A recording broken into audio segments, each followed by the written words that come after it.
Thank you very much, Spider. Yeah, Spider Montoot. A pleasant good day to the media houses present here today and the viewing audience locally and in the diaspora. It was Mahatma Gandhi who said, the true measure of a society can be found in how it treats the most vulnerable members of the society. I would respectfully add that it is a true reflection of a government and a political organization in how it treats the most vulnerable members of the society. Like most of you, I have watched in utter dismay how this government that claims to care has treated the most vulnerable in our society.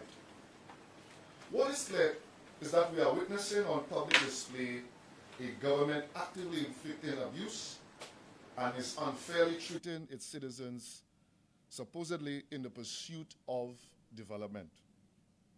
Despite the false narrative being peddled by the Labour Party, the reality is that the fishermen and residents of Banan are being dislocated without just and fair compensation or caring consideration for their rights, needs, and livelihoods.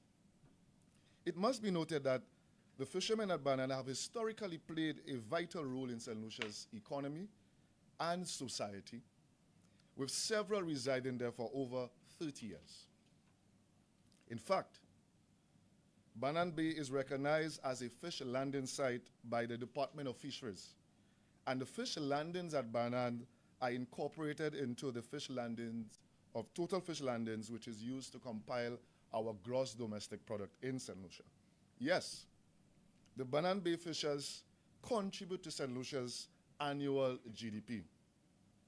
More importantly, these fishermen who risk their lives daily to provide safe and nutritious protein to the diet of thousands of St. Lucians are directly contributing to our country's food and nutrition goals. And as a result, they are contributing to the fight against the scourge of non-communicable diseases currently plaguing our country. Crucially, the Banan Bay fishermen supply fresh fish, seafood to the St. Lucian tourism sector and play a vital role in the culinary and local cuisine experience that forms part of brand St. Lucia. In consultation with many, they recount the harrowing stories of being lost at sea. Some as much as 50 days, and reaching as far as Haiti, Colombia, and the United States. Yet, this has never deterred them from doing what they love most, which is fishing and feeding our nation, and which in many instances is the sole skill set that they possess. This enduring contribution by our fishermen should never go unnoticed and should be fully considered when any development that impacts their lives and livelihood is being pursued. I wish now to speak more directly on how the global potholing Port Castries redevelopment has unfairly and unequally displaced and impacted the residents and fishermen in Banan. While details are sketchy and the government has been tight-lipped on what has been described as a secret deal, it appears that the St. Lucia ANC Port Authority is expected to hand over the port and the adjacent and contiguous sites, which includes Banan Bay, free of all encumbrances as part of the contractual agreement. I wish to make it abundantly clear and to set the record straight that I am fully in support of any development that is inclusive, which is executed humanely, and does not infringe on the rights of the marginalized and vulnerable members of our society, and which safeguards, importantly, the environment for future generations. In fact, in my previous employment at the Caribbean Development Bank, I was the lead on the tourism sector and the blue economy, and I am fully mindful of the crucial need to upgrade our ports to enhance visitor experience and to maximize visitor spend. My training at the bank has, however, instilled in me a deep sense of care and concern for project-affected persons like the fishers and residents in Banan Bay. As a development practitioner at heart, I uphold a people-centered approach to development which ensures that no development makes anyone, let alone the most vulnerable, worse off. In fact, true development should make persons better off. The manner in which the settlement of Banan Bay residents and fishers has been handled to date leave one to draw three conclusions. Firstly, it is clear that SLASPA, which is the lead agency in this matter, does not possess the in-house expertise to undertake the resettlement of the Banan Bay residents and fishers humanely, equitably, and fairly. Secondly, it appears that the St. Lucia Labour Party is actively seeking to gain political mileage and political goodwill from this process, which reflects the modus operandi of the SLP, which is to protect the victory at all costs, even if the Banan Bay residents are adversely impacted. Thirdly, it appears that the parliamentary representative has sided with GPH, a company which, when last listed on the London Stock Exchange, was valued at £191 million over the fishermen and residents of Banannes who voted him on July 26, 2021.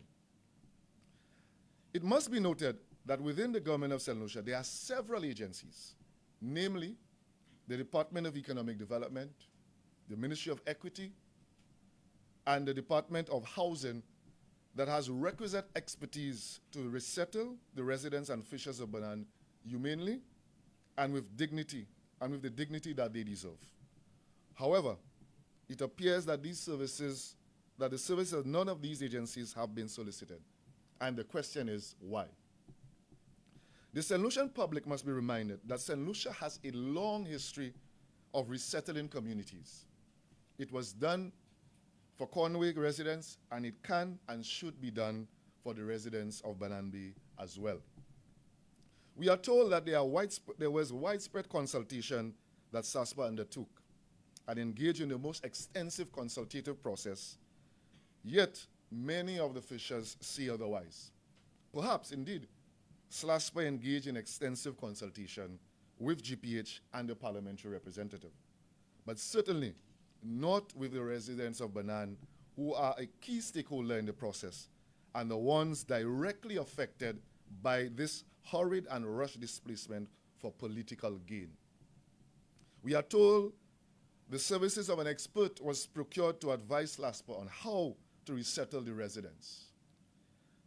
But the manner in which the relocation is being undertaken does not reflect such. While consulting with residents, we have several accounts. We hear that GPH did in fact provide the government with a substantial sum to humanely relocate the residents and fishers and on the other hand, we hear that SASPA is in the process of securing a loan to resettle residents. In the interest of in the interest of the public, and to safeguard public trust, we urge the authorities to provide clarity on this matter. For transparency, the government should disclose and make public the report of that expert. The residents have noted that the initial compensation package offered to them, albeit verbal, was land, house, and cash donation. But this offer was subsequently revised to cash only. As to why the sudden change of direction, no one knows. Residents have told me that SLASPA handed them a contract, which were not read nor explained to them, and instructed them to sign and not disclose the contents of the contract to anyone else. If this is not the height of psychological manipulation and abuse of state power, I don't know what is. I don't know what is.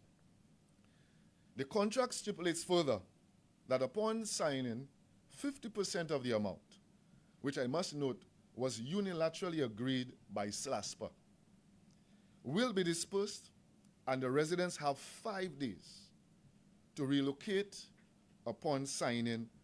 Thereafter, they would receive the remainder of the funds. This is not the way you treat persons who were underrepresented and in a lesser bargaining position than the government apparatus.